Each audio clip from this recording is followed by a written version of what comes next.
The most immediate threat we have for terrorism today are people that decide that this week they're not going to tear down posters and march chanting stupid things anymore. They're going to take the next step and actually kill somebody.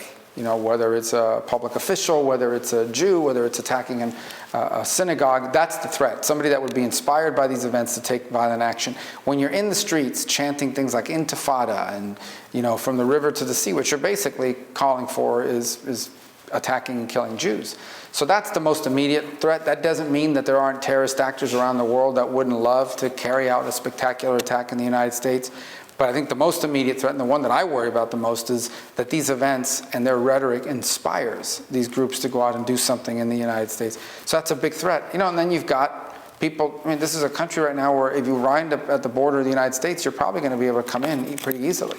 You know, we've intercepted people that are known sympathizers of these, Hezbollah, for example, and these people are turning themselves over to border agents. Imagine the ones that we don't know about, like all the getaways, people that just get across and no one sees them and they get into the country, we don't know who they are.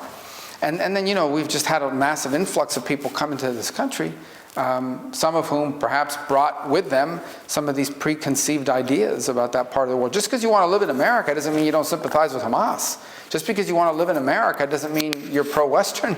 Just because you want to live in America or have moved to America or immigrated to America does not mean that you've left behind, you know, your views about Israel and what have you. And so once people look at the Boston bombing suspects. These are people that hadn't been back to their nation of birth in a long time, but they were inspired by events and took an action at that marathon that obviously killed a lot of people and created a lot of damage.